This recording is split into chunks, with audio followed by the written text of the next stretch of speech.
Eh bien, nous avons eu beaucoup de demandes, aussi bien sur les Indomptables que des gens qui ont cherché à nous contacter directement. J'ai reçu des messages sur Facebook, parce que des gens qui cherchent toujours qui nous sommes, et également sur The American Dream, parce que je viens de faire une interview avec Olivier. Il y a des gens qui disaient, est-ce qu'on peut parler des drones? Et ça, c'est il y a quelques jours, donc c'était encore tout à fait d'actualité. Mais aujourd'hui, on voit que l'actualité, elle passe très vite.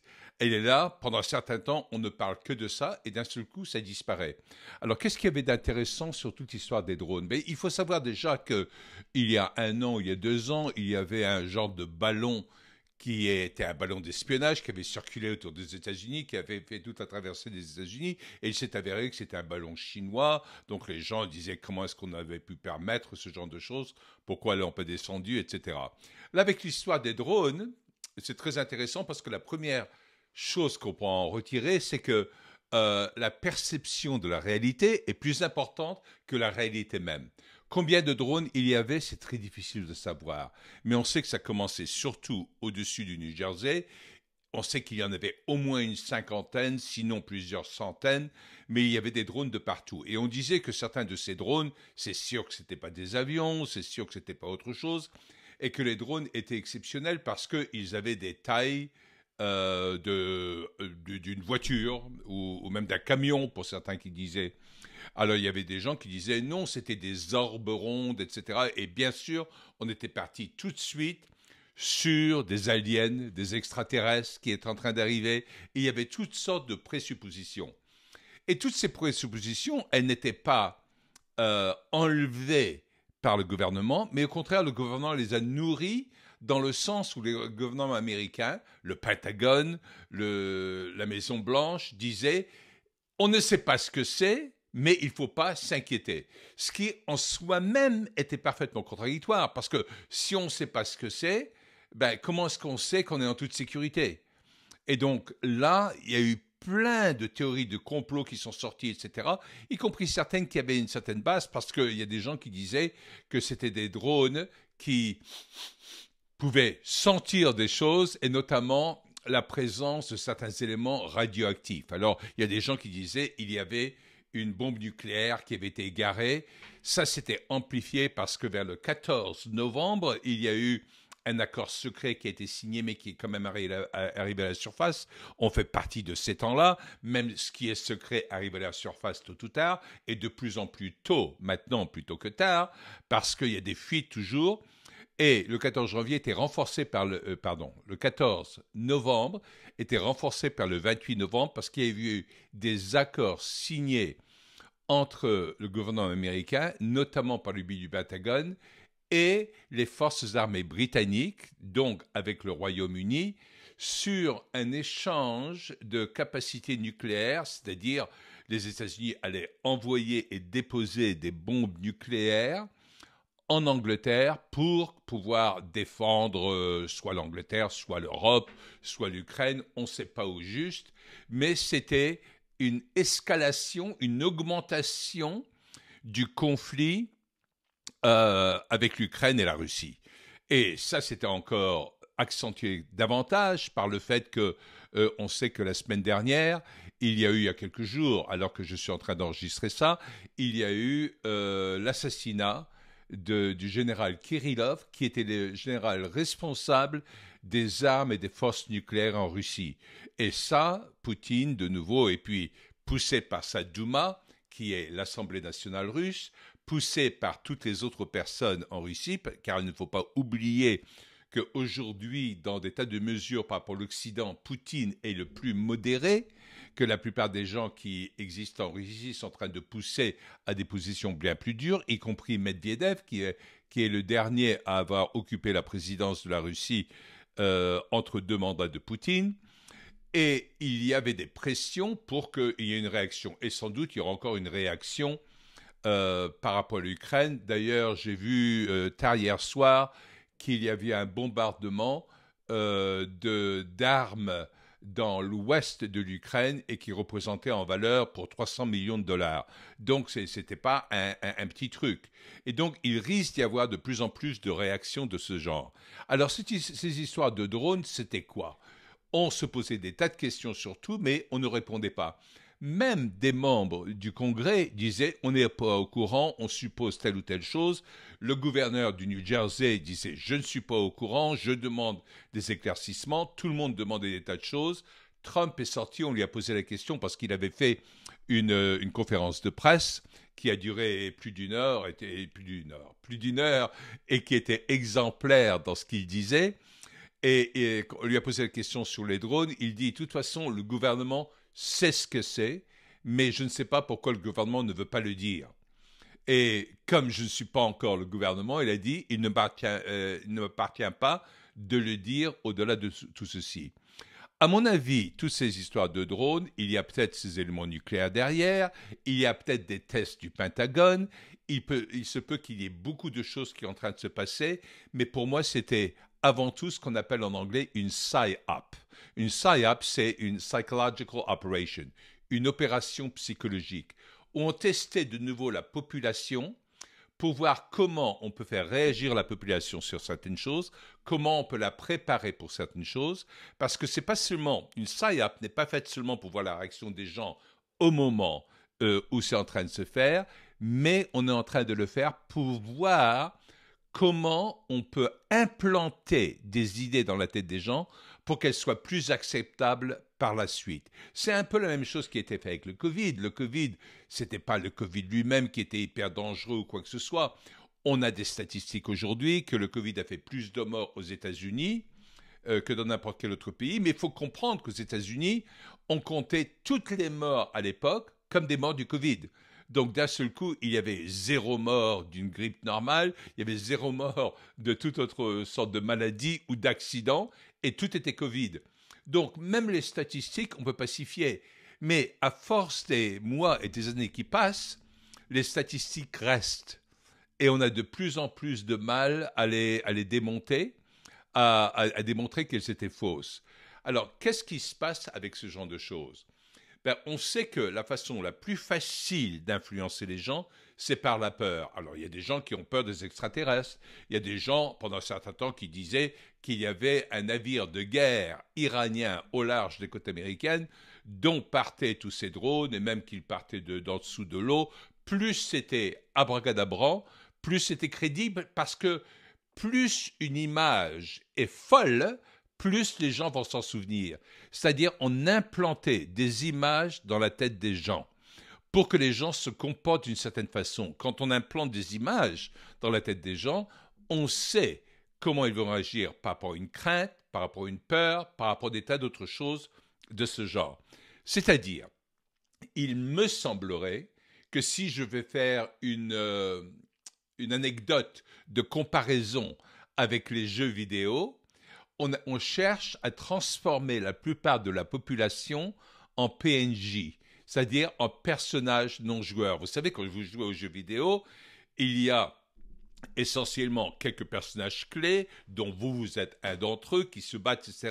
Mais il y a plein de gens qui circulent autour pour meubler l'ambiance, pour meubler tout ceci, pour le rendre encore plus véridique, où on suppose qu'il y a pas mal de choses, et tous les autres personnages qui ne participent pas réellement, sauf pour meubler l'ambiance, on appelle ça des PNJ, des personnages non joueurs. Je m'excuse auprès de tous les gens qui sont d'un très jeune âge et pour qui j'ai pas besoin d'expliquer ce qu'est un PNJ, mais beaucoup d'autres personnes qui sont un peu plus avancées en âge ont besoin qu'on éclaircisse ceci et qu'on comprenne ça. Les PNJ, en fin de compte, ne comptent pas. Et les PNJ, il y en a beaucoup dans la société aujourd'hui où on peut déclencher une réaction prévisible de comportement en fonction de ce qu'on met sur la table. Parce que les gens vont tout de suite se référer à des phrases qui étaient répétées à un certain moment et ils réagissent par rapport à ça. Donc, les gens deviennent hyper prévisibles. Ça, c'est quelque chose qui est calculé en permanence par les algorithmes. Vous savez, vous et moi, que si on va sur YouTube, si on va sur n'importe quoi, où que ce soit, arrivent des choses qui vont confirmer ce que l'on pense déjà dans un certain sens. Parce que les algorithmes sont extrêmement puissants. dans le fait de déceler tout ce qu'on a pu voir, et ils se souviendront, parce que c'est informatique, parce que c'est dans le logiciel, ils se souviendront bien davantage de tout ce qu'on est en train de dire, tout ce qu'on est en train de faire, davantage que nous-mêmes. Donc, quelque part, ça nous transforme en PNJ. Alors, je sais que la plupart d'entre nous, on va vouloir dire, mais moi, j'ai pas envie d'être un PNJ. Moi, j'ai pas envie d'être un personnage non-joueur. Moi, je veux définir ce que j'ai besoin de faire dans ma vie. Alors, aujourd'hui, apparemment, il ne faut plus trop s'inquiéter par rapport au drone. Ceci dit, on a implanté dans la tête de chacun l'existence des drones, si on a besoin de les réveiller, ou si par exemple il y a des drones qui vont faire un truc bizarre le 20 janvier 2025, le jour de l'inauguration du président des États-Unis, Donald Trump, et s'il y a des drones qui apparaissent, les gens vont sauter tout de suite à une conclusion hâtive parce qu'ils auront été préconditionnés. On leur a lavé le cerveau vers ce genre de choses, et ils vont réagir comme PNJ. Alors, comment faire pour arrêter d'être un PNJ? Vous allez comprendre les choses très rapidement, et ça, c'est quelque chose que je voudrais partager avec vous et que j'ai pratiqué dans ma vie pour aider beaucoup de gens de sortir de leur caractère de PNJ, de personnes qui font faire du métro-boulot-dodo, de tout simplement qui vont suivre les tendances, croire à tout ce qui leur est dit, subir le lavage de cerveau. Et ces quelques personnes vont pouvoir orienter leur vie d'une façon différente, où ils vont pouvoir redevenir maîtres de leur vie. Qu'est-ce qui se passe chez la plupart d'entre nous? Premièrement, la plupart des études psychologiques qui ont été faites sur le cerveau humain ont décelé que dans le meilleur des cas, l'être humain utilise 20% de ses capacités cérébrales. Là, on peut parler peut-être des Einstein, des gens comme ceci. Il ne s'agit pas autant seulement de quotient intellectuel élevé, mais de combien des capacités cérébrales on utilise.